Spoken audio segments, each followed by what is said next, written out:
Hello students, welcome to my class.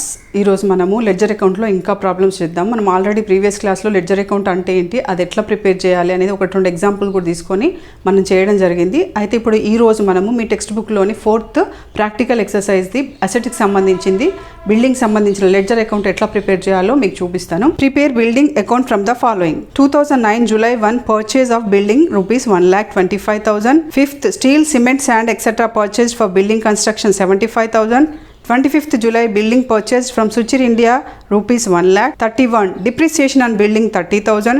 31st paid to Suchir India by check rupees 70,000. ఇక్కడ ఏంటి building సంబంధించి, buildings అంటే ఏంటి asset account ఇక్కడ ప్రిపేర్ చేయమంటున్నారు. బిల్డింగ్ అకౌంట్ ప్రిపేర్ చేయాలి మనం ఈ ట్రాన్సాక్షన్స్ నుంచి. ఫస్ట్ ఎంట్రీ ఏంటి, పర్చేజ్ ఆఫ్ బిల్డింగ్ అనగానే మనం ఏం చేస్తున్నాము, buildings account data to cash account according to the real account principle. What comes in is debit, what goes out is credit. ఇక్కడ ఏంటంటే మనము క్రెడిటా క్యాషా అనేది కూడా ఈ అసెట్స్కి సంబంధించింది ఉంటుంది అనమాట. మనం ఆల్రెడీ సేల్స్లో పర్చేజెస్లో credit purchases, credit sales, cash purchases, cash సేల్స్కి డిఫరెన్స్ ఏంటి ఎంట్రీ రాయడం అనేది నేర్చుకున్నాం. సేమ్ ఇక్కడ కూడా ఏంటంటే బిల్డింగ్స్ పర్చేజ్ చేసినప్పుడు అక్కడ క్యాష్ మెన్షన్ చేయకుండా, నేమ్ మెన్షన్ చేయకుండా, ఫ్రమ్ వేర్ ఈజ్ పర్చేజ్డ్ అనేది మెన్షన్ చేయకుండా ఉంటే మనం ఏం చేయాలి, అది మనము క్యాష్ పర్చేజ్ లాగానే ట్రీట్ చేయాలి. అక్కడ క్యాష్ మెన్షన్ చేయలేదు, ప్లస్ నేమ్ మెన్షన్ చేయలేదు. సో ఇదేంటి, మనము పర్చేజ్ ఆఫ్ బిల్డింగ్స్ రూపీస్ 1,25,000 అంటే ఎవరి దగ్గర నుంచో మనకు మెన్షన్ చేయలేదు, ప్లస్ క్యాష్ కూడా మెన్షన్ అంటే క్యాష్ లాగానే ట్రీట్ చేయాలి. కాబట్టి మన జనరల్ ఎంట్రీ ఏంటి, buildings account data to cash account 1,25,000. Next ఏంటి, steel, cement, sand etcetera purchase for building construction. ఏదైనా ఒక అసెట్ పర్చేస్ చేసినప్పుడు ఇమీడియట్గా దాని మీద రిపేర్స్ కానీ లేకపోతే ఇంకా ఏమైనా ఎక్స్పెన్సెస్ పెట్టినప్పుడు అది అసెట్ లాగానే చూసుకోవాలి. సేమ్ అది బిల్డింగ్ అంటే అసెట్కి మనం ఎంత ఖర్చు పెడుతున్నాము, ఏదైనా మిషనరీ తీసుకోండి, దాని మీద రిపేర్స్ కానీ ఇంకా ఇన్స్టాలేషన్ కానీ ఏదైనా ఎక్స్పెన్సెస్ పెట్టినప్పుడు కూడా మనకేంటి ఆ మిషనరీ అలాగానే మనం ట్రీట్ చేయాలన్నమాట. అంటే ఇక్కడ ఇంత అమౌంట్ 75,000 ఇదంతా ఏంటి బిల్డింగ్ కిందికే వస్తుంది. కాబట్టి ఇది కూడా సేమ్ ఏం రాయాలి మనము, ఫర్ బిల్డింగ్ కన్స్ట్రక్షన్ అంటే ఏంటి రాయాలి, building account data to cash account. ఇది కూడా అసెట్ లాగానే ట్రీట్ చేయాలి, ఎక్స్పెన్సెస్ ఆన్ బిల్డింగ్ కూడా.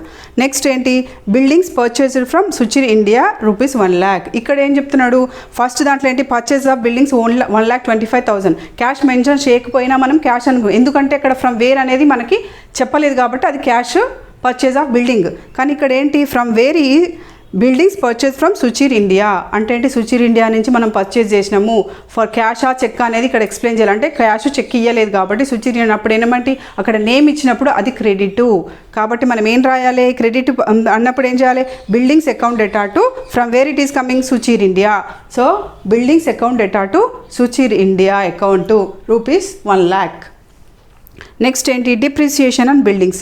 డిప్రిసియేషన్ అంటే ఏంటంటే ఒక 1 yearకి దానికి ఎంత వాల్యూ తగ్గిపోయింది అనేది క్యాలిక్యులేట్ చేస్తాం అనమాట. డిప్రిసియేషన్ అంటే ఏదైనా అసెట్ కావచ్చు, బిల్డింగ్స్ కానీ మిషనరీ కానీ ఏదైనా, దానికి ఈ ఇయర్లో మనం యూజ్ చేయడం వల్ల దాని వాల్యూ ఇంత తగ్గిపోయింది అని మనం చూపిస్తాం అనమాట. అంటే decreased value of the asset అనమాట, అది డిప్రిసియేషన్ అనమాట. డిప్రిసియేషన్ అనేది ఏంటంటే మనకి ఎక్స్పెన్సు, ఆ ఎక్స్పెన్స్ని ఏం చేయాలి మనము ఆ బిల్డింగ్స్ అకౌంట్కి మనం ఇట్లా చూపించాలి. Depreciation account data to building account, depreciation అకౌంట్ని డెబిట్ చేయాలి ఎందుకంటే అది ఎక్స్పెన్స్ కాబట్టి. So depreciation account data to building account 30,000. Next paid to Suchir India by cheque. Suchir ఇండియాకి ఎంత పే చేసిండు ఇక్కడ, బై బ్యాంక్. అంటే బై చెక్ అంటే ఏంటి, bank, through bank they paid. So Suchir India account data to bank account 70,000. So ఇవి general entries. From these మనం ఏం చేయాలి, ఇప్పుడు బిల్డింగ్ అకౌంట్ అనేది ప్రిపేర్ చేయాలి. So building account first entry ఏంటి, బిల్డింగ్ అకౌంట్స్లో మనకి ఎక్కడెక్కడ డెబిట్ ఉంది బిల్డింగ్, ఫస్ట్ దాంట్లో ఉంది ఏంటి, టు క్యాష్ 1,25,000. సెకండ్ దాంట్లో కూడా బిల్డింగ్ అకౌంట్ డెబిట్ ఉంది, ఎంత, టు క్యాష్ 75,000. నెక్స్ట్ ఏంటి, buildings account data to Suchidev 1 lakh. Next depreciation account data to building account. అక్కడ ఏముంది, బిల్డింగ్ క్రెడిట్ ఉంది కాబట్టి ఇక్కడ ఏం చేయాలి, మనం డిప్రిసియేషన్ని క్రెడిట్ సైడ్ రాసుకోవాలి. By depreciation 30,000. Then balance sheet, Suchir India account data to bank account, it is not related to the building. So ఇక్కడ ఏంటి, అది క్రెడిట్ది, అది క్యాష్ది కాబట్టి పే చేసిన అమౌంట్కి సంబంధించింది కాబట్టి మనకి ఇక్కడ బిల్డింగ్ సంబంధించింది కాదు. Suchir India account data to bank account. So ఇక్కడ ఏంటి, మనము బ్యాలెన్స్ చేయాలి. టోటల్ అమౌంట్ ఎట్ సైడ్ ఎక్కువ ఉంది, మనకి డెబిట్ సైడ్ ఉంది 3 lakhs.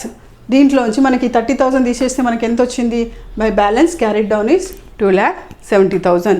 ఇది అనమాట బిల్డింగ్స్ అకౌంట్ ఎట్లా ప్రిపేర్ చేయాలి అంటే బిల్డింగ్స్ కానీ మిషనరీ కానీ ఏదైనా పర్చేస్ చేసినప్పుడు దాని మీద డిప్రిసియేషన్స్ ఉన్నప్పుడు ఏంటి అది ఎక్స్పెన్స్ కాబట్టి మనం ఏం చేస్తున్నాం depreciation account data to building account ఆ depreciation account data to machinery అంటే ద కన్సర్న్ అసెట్కి మనము డెబిట్ చేస్తున్నాం అనమాట.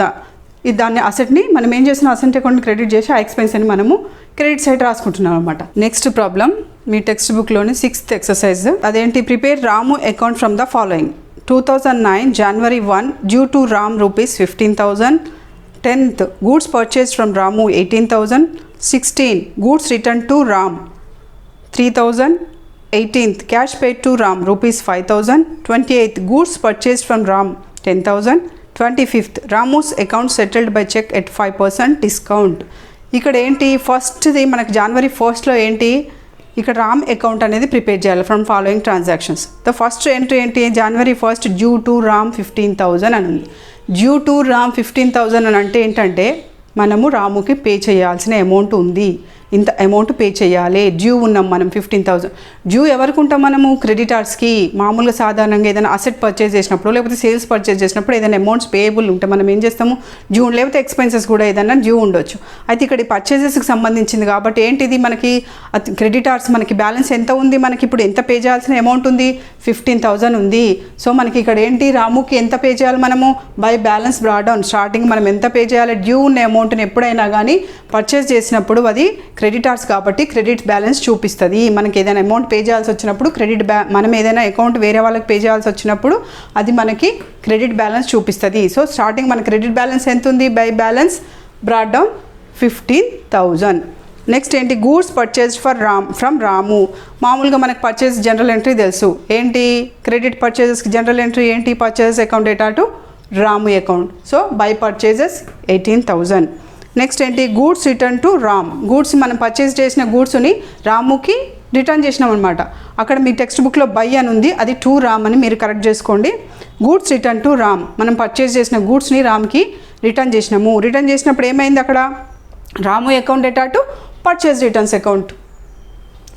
ఇక్కడ గూడ్స్ రిటర్న్స్ 3,000 రూపీస్. మనం ఏం చేస్తున్నాము నేను ఇక్కడ వీటికి జనరల్ ఎంట్రీస్ రాయలేదు, ప్లేస్ లేదు కాబట్టి just I'm orally explaining the journal entries. First purchase returns ఎంత ఉంది మనకి పర్చేస్ రిటర్న్స్ అమౌంట్ ఎంత ఉంది goods return to Ram 3,000 rupees ఉంది. So to purchase returns Ramu account data to purchase returns కాబట్టి ఇదేంటి 3,000 రూపీస్. నెక్స్ట్ ఏంటి goods purchased from Ram again goods purchased from Ram purchase account data to Ramu account. Next amount 10,000 amount. ఇప్పుడు మీరు balance చేస్తే ఏమొస్తుంది మనకి ఇప్పుడు టోటల్ ఎట్ సైడ్ ఎక్కువ ఉంది 43,000 ఇట్ సైడ్ ఎక్కువ ఉంది. దీంట్లోంచి మనము రిటర్న్ చేసిన గూడ్స్ని క్యాష్ని మైనస్ చేస్తే మనకి ఎంత 35,000 వచ్చింది. అంటే ఆ 35,000 ఎట్లా వీళ్ళు అకౌంట్ సెటిల్ చేస్తున్నారు Ramos account settled by cheque at 5% account. 5% మనం డిస్కౌంట్ తీసుకుంటున్నాం అనమాట. పర్చేసెస్ చేసిన మనకి ఎవరైతే గూడ్స్ పర్చేస్ చేసిన ఆ పర్సన్ మనకు డిస్కౌంట్ ఇస్తున్నాడు 5% డిస్కౌంట్ ఇస్తున్నాడు అనమాట. సో 35,000 మీద 5% డిస్కౌంట్ ఎంత వచ్చింది మనకి 1,750 వచ్చింది. 1,750 డిడక్ట్ చేసుకుంటే 35,000లోంచి మనకి రిమైనింగ్ అమౌంట్ ఎంత పే చేయాలి రాముకి 33,250 అనేది మనము పే చేయాలి. ఇది ఏంటి బై చెక్ పే చేస్తున్నాడు కాబట్టి టు బ్యాంక్ అని చెప్పేసి రాసుకోవాలి ఇక్కడ. So bank account to bank account 33,250 to discount account 1,750. ఇక్కడ జనరల్ ఎంట్రీ ఏంటి మనకి రాము అకౌంట్ డేటా టోటల్ అమౌంట్ ఎంత 35,000 to bank account 33,250 to discount account 1,750. ఆ టోటల్ రాము అకౌంట్లోకి 35,000 ఫ్రమ్ బ్యాంక్ ఎంత వస్తుంది 33,250 ఫ్రమ్ డిస్కౌంట్ 1,750.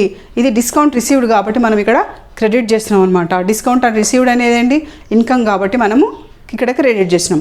ఇది అనమాట రామ్ అకౌంట్ ప్రిపేర్ చేసే పద్ధతి. అంటే ఎప్పుడైనా మనకి బ్యాలెన్స్ ఉన్నప్పుడు ఎవరికైనా డెటార్స్ కానీ క్రెడిటార్స్ కానీ ఇతను క్రెడిటార్ కాబట్టి మనకి ఇక్కడ బ్యాలెన్స్ క్రెడిట్ సైడ్ చూపిస్తుంది. అదే డెటార్స్ అయితే ఏదైనా మనకి రావాల్సిన అమౌంట్ ఏదైనా బ్యాలెన్స్ ఉందనుకోండి అది మనము డెబిట్ సైడ్ చూపిస్తున్నాం. ఇక్కడ ఇది తనకి పే చేయాల్సిన అమౌంట్ డ్యూ ఉంది కాబట్టి 15,000 ఇక్కడ చూపిస్తున్నాం అనమాట. ఇది మనము డెటార్స్ది కానీ క్రెడిటార్స్ కానీ అకౌంట్స్ ప్రిపేర్ చేసే పద్ధతి. నెక్స్ట్ ఏంటంటే బిల్డింగ్స్ మిషనరీస్ కూడా సేమ్ మీరు అట్లనే ప్రిపేర్ చేయాలి. ఏదైనా ఇన్స్టాలేషన్స్ రిపేర్స్ కానీ ఉన్నప్పుడు ఏంటి అది మిషనరీ అసెట్ లాగానే ట్రీట్ చేయాలి. డిప్రిసియేషన్ వచ్చినప్పుడు మాత్రము మనం ఏం చేస్తున్నాము బై డిప్రిసియేషన్ అని చెప్పేసి రాసుకుంటున్నాం అనమాట. ఆ మిషనరీ అకౌంట్లో బై డిప్రిసియేషన్ అనేసి రాసుకోవాలి. ఇవి రెండు మీకు కొత్త పాయింట్స్ వచ్చినాయి ఈ 2 ప్రాబ్లమ్స్లో. ఈ జనరల్ ఎంట్రీస్ దాదాపుగా అన్ని సిచ్యువేషన్లో జనరల్ ఎంట్రీ ఎట్లా రాయాలి, లెడ్జర్ అకౌంట్స్ ఎట్లా ప్రిపేర్ చేయాలనేది ఇప్పుడు మీకు అర్థమైపోయింది. ఇంకా కూడా మీకు ఏదైనా జనరల్ ఎంట్రీస్లో కానీ లెడ్జర్లో కానీ మీకు ఏదైనా డౌట్స్ ఉంటే కింద కామెంట్ చేయండి. స్టూడెంట్స్, ఈ ఛానల్కి మీరు కొత్త అయితే నా ఛానల్ సబ్స్క్రైబ్ చేసుకొని బెల్ ఐకాన్ని ప్రెస్ చేయండి. నేను ఏవైతే ఈ అకౌంటెన్సీ మీద క్లాసెస్ చేస్తానో అవి ఇమీడియట్గా మీకు నోటిఫికేషన్ వస్తుంది.